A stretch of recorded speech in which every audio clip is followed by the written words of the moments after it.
আমি হচ্ছে এখানে আমার ছেলের জন্য আমি যে সুজিটা বানিয়েছিলাম সেটা রান্না করে দেখাবো আজকে আপনাদেরকে। তো আমি হচ্ছে এটা ডিম দিয়ে রান্না করব। তো আমি এখানে হচ্ছে ফার্স্টে একটা ডিম, দেশি মুরগির ডিমের এখানে হচ্ছে শুধু কুসুম নিয়ে নিয়েছি। তো এই কুসুমটা আমি এখন সুন্দর করে ফাটিয়ে নিব। ফাটিয়ে একদম হচ্ছে এভাবে করে রেখে তারপরে হচ্ছে আমি বাকিটা রান্না করতে যাব। তো আমি আপনাদের সাথে এটা শেয়ার করব বলেছিলাম। তো আজকে ফার্স্ট আমি ওকে এটা রান্না করে খাওয়াচ্ছি, এটা আবার ডিম দিয়ে। এই যে এটা বেশি একটা প্যারা খাইতে হয় না, অল্পতেই মানে এটা হয়ে যায়, এরকম হইলেই চলবে। তো ফার্স্টে এখন আমি চুলার মধ্যে একটি প্যান বসিয়ে দিয়েছি। এই প্যানে হচ্ছে আমি আমার বাচ্চার খাবার রান্না করি। তো এখানে হচ্ছে আমি অল্প পরিমাণে একটু সামান্য ঘি দিয়ে দিব, মানে খুবই সামান্য দিব, কারণ হচ্ছে প্রথম বাচ্চাদের। তো এখন হচ্ছে ফার্স্টে আমি চুলায় একটা প্যান বসিয়ে নিয়েছি। প্যানের মধ্যে আমি সামান্য একটু ঘি দিয়ে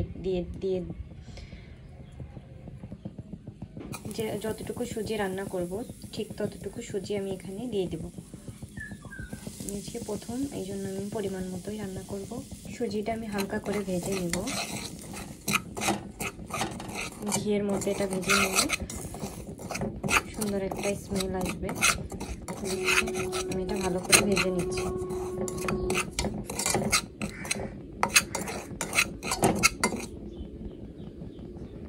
তো এখন হচ্ছে আমি চুলাতে পানি দিয়ে পরিমাণটা একটু বেশি করেই দেবো, যেহেতু এটা চালের সুজি, সিদ্ধ হতে একটু সময় লাগবে, একটু বেশি করেই দিয়ে দিলাম। আমার কাছে মনে হচ্ছে আরও একটু দিতে হবে, তো এখানে আমি আরও একটু পানি দিয়ে দিলাম।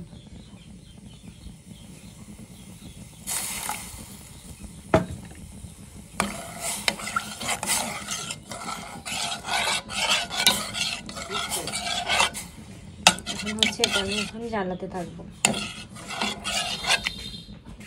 তো হচ্ছে সুজির রান্নার একদম মাঝামাঝি এরকম হয়েছে, এটা অনেক তাড়াতাড়ি ঘন হয়ে যায়, আর রান্না করতেও মনে হচ্ছে না খুব বেশি টাইম লাগবে, এরকম হয়েছে। তো হচ্ছে আমি আরেকটু পরেই ডিমের কুসুমটা সেটা আমি এটার সাথে মিশিয়ে দিব। তো এখন আমি একটু রেখে দিব। তো আমি এখন রান্নার একদম লাস্ট পর্যায়ে ডিমের কুসুমটা এটাতে দিয়ে দিব, দিয়ে আমি সুন্দর করে মিক্স করে নেব। পুরোটার সাথে একেবারে সুন্দর করে মিক্স করে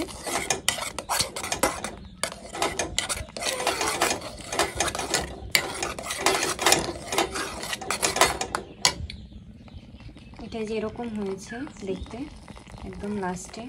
এখন হচ্ছে আমি সম্পূর্ণটা বাটিতে যেটাতে নিয়ে খাওয়াবো আমি ওটাতে ঢেলে নিয়েছি। এখন হচ্ছে আমি ওকে দিব, দেখিও পছন্দ করে কিনা।